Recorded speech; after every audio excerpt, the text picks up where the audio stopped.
দ্বিতীয় দিনৰ কাৰ্যসূচী আৰু এতিয়া আমি আহি আছোঁ। তো এতিয়া যাওঁতালৈকে এতিয়াতো বাৰু আজি আহোঁতে দেৰিয়ে হ'ল অলপমান, আগৰ কাৰ্যসূচীবিলাক নাপামেই। তো আপোনালোকক দেখুৱাব চেষ্টা কৰিম।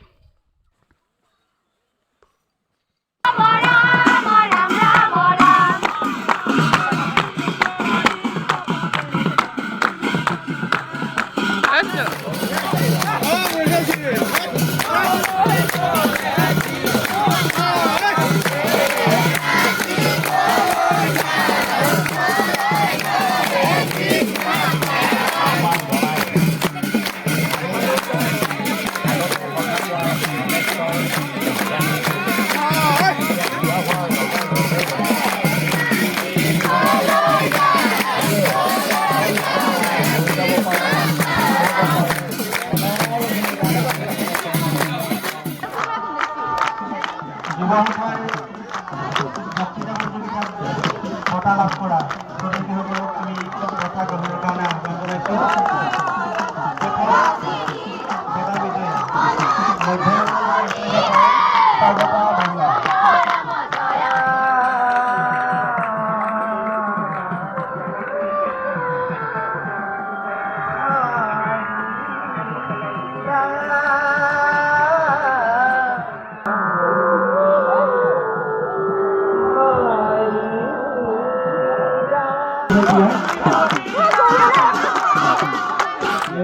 আমি এতিয়া ভোজনালয়লৈকে যাই আছোঁ। তাৰপিছত খোজ খাব আহি আছে এতিয়া। যোৱাকালিতকৈ আজি অলপ মানুহ বেছিয়ে হৈছে বাৰু। অহাকালি লাষ্ট অৰ্থাৎ তৃতীয় দিন, কিন্তু অহাকালি বেছি মানুহ হ'ব আজিতকৈ।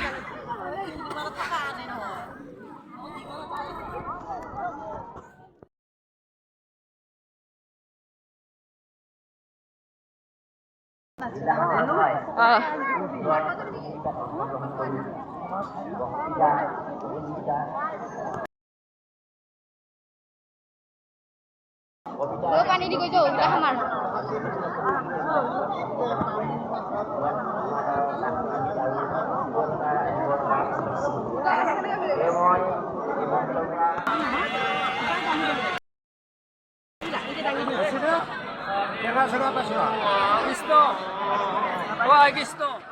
দুখীয়া যুদ্ধ, এফালে থাকিব ধনিক শ্ৰেণী আৰু এফালে থাকিব দুখীয়া শ্ৰেণী। নাই মাত্ৰ ছোৱালী দেখিলে কিল দিলে অহা, এচাম সুৰে সন্ধ্যা হলে কিলি পৰা অহা, এচাম ছোৱালী আমাৰ মাকবিলাক নিৰাপদ নহয়। হাতত পিন্ধিলে বা কিবা কাৰণত অলপ ঠাণ্ডা লাগিলে মানে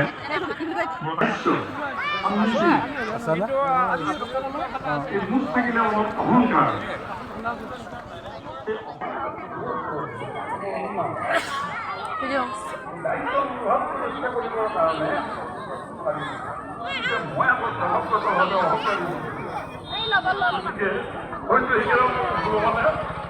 আৰু দ্বিতীয় দিনৰ কাৰ্যসূচী মানে এতিয়া দিনৰ ভাগৰ কাৰ্যসূচী এনেই শেষ হ'ল।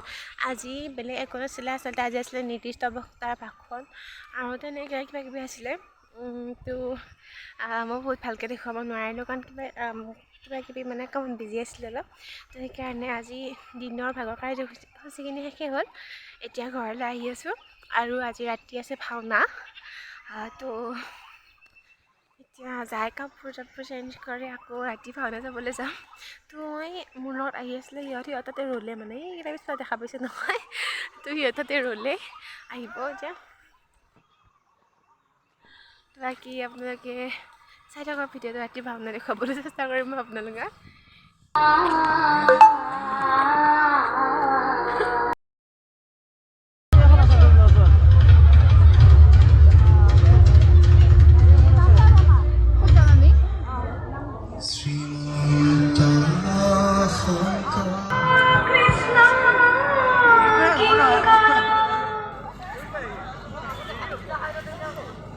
আৰু দ্বিতীয় দিনা কাৰ্যসূচী এতিয়া ৰাতি আমি আহিছোঁ, ভাওনা আছে এতিয়া।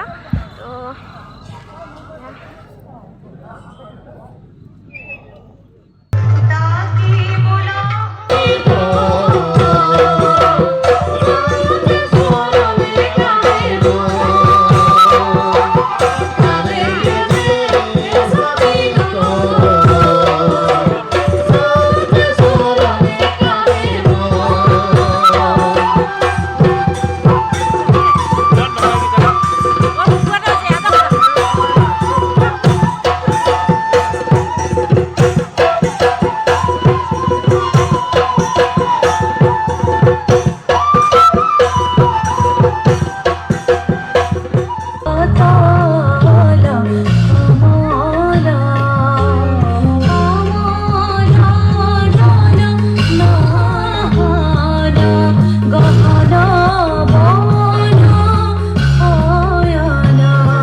স্বামীটো পৰম সৌভাগিনী হয়